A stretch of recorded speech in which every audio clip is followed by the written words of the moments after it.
So yan, what's up YouTube? It's your boy Yek Yek. At malamang sa alamang kaya ka nandito kasi nakita mo yung title ko na magpa-flash ka ng motor pero hindi ka gagamit ng flashing solution, hindi ka rin gagamit ng diesel or gasolina or kung ano pa man na alternative para mag-flash ng motor. Okay?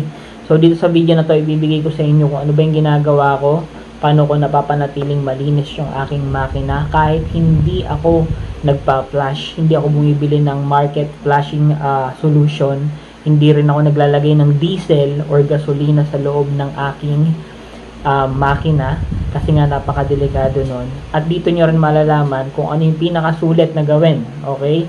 Sulit, gaganda yung performance ng motor nyo, safe kasi hindi siya katulad ng gasolina na nakakapagpalaki ng mga goma or nakakapagparupok ng mga rubber part doon sa ating loob ng engine, no? So kung gusto niyo yan guys, like nyo lang yung videos at syempre subscribe na kayo sa aking channel. Kung sa Facebook nyo naman na papanood to is i-share nyo din sa mga kaibigan nyo at syempre follow nyo na rin ang aking page para sa mas marami pang video kagaya nito. So or nung nakaraan nagtitingin-tingin ako ng video sa YouTube at nakita ko nga yung video tungkol sa paglilinis ng makina gamit ang diesel. Okay? So kung nagwo-work sa inyo yon, okay lang. Sige, gawin nyo. Onerous nyo naman yan, ba? Diba?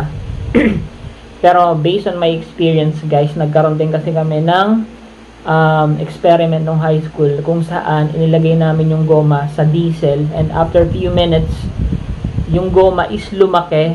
At the same time, lumaki yung goma, naging brittle siya or naging marupok siya. Okay, so yun yung possible na mangyari kapag diesel or gasolina yung ginamit nyo panglinis ng inyong engine. Kasi oo, nakakalinis talaga siya kasi ginagamit nga siya panglinis ng makina, diba? Pero at the same time, kapag buo yung makina, syempre nandun pa yung may mga rubber parts doon, katulad ng gasket, rubber gasket, ano ba?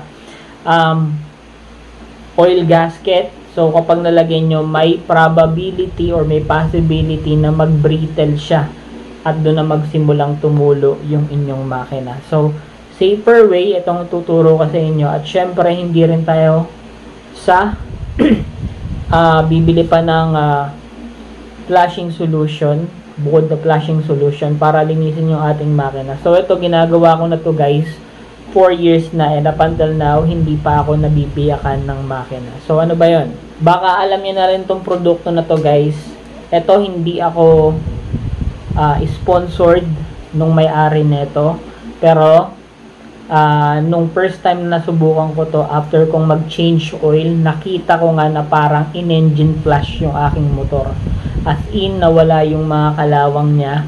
Nawala din yung mga gunk or yung mga sludge sa loob and nakuha ko yung mga sludge na yon doon mismo sa langis.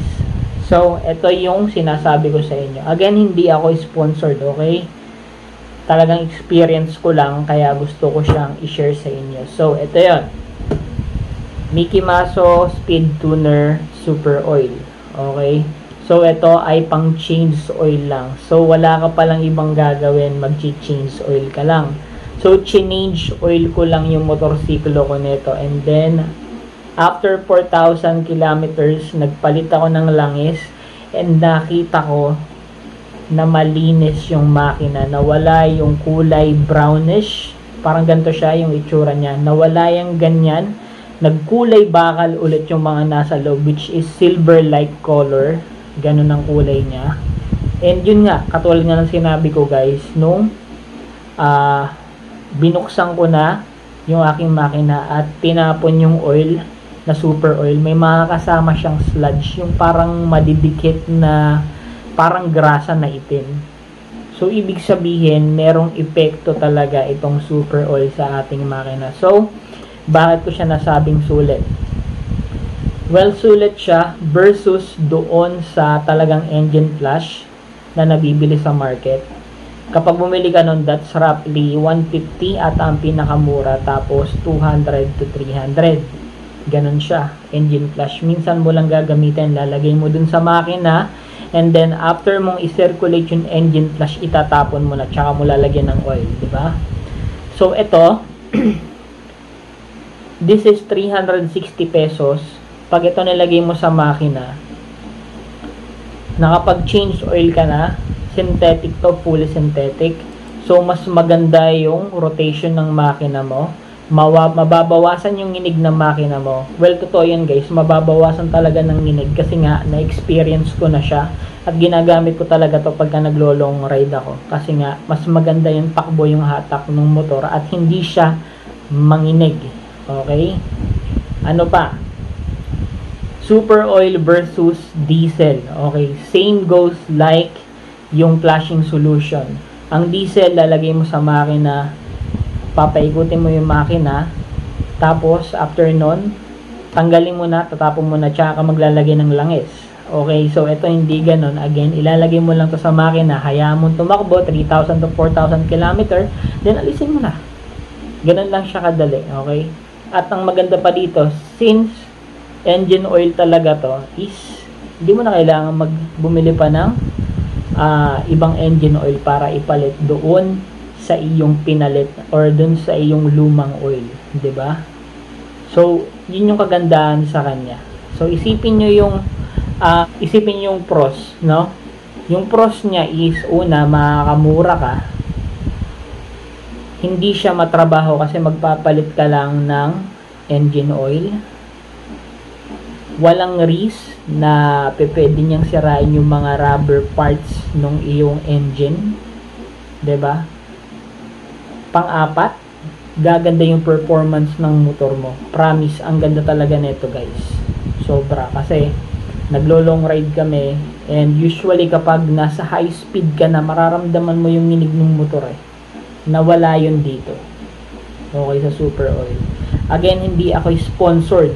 Based on my experience lang, reason why I want to share with you, kesa gumawa kayo ng kung ano-anong bagay na ipapasok nyo dyan sa inyong motorsiklo like diesel or flashing solution. Mas mainam na guys na mag-change oil na lang kayo na merong cleaning effect sa inyong makina. Kasi promise talaga, totoo guys, promise, nalinis talaga niyo yung makina ko. Again, gantong kulay yung makina ko nun. Ganyan, okay?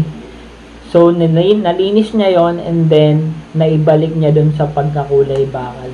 So, nasa sa inyo kung gusto niyo subukan to or gusto niyo subukan yung mga alternatives na napapanood niyo like diesel or engine flash solution. Nasa inyo yon.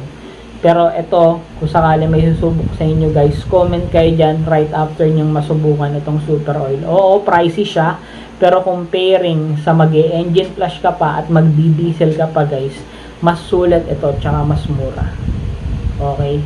So hanggang dito na lang. Sana gustuhan niyo yung video ko. At kay Mickey Maso, shoutout sa'yo. Salamat sa paggawa mo nitong formula na to. Hindi ko alam kung ikaw talagang gumawa or kung sino man, pero talagang malinis siya sa makina.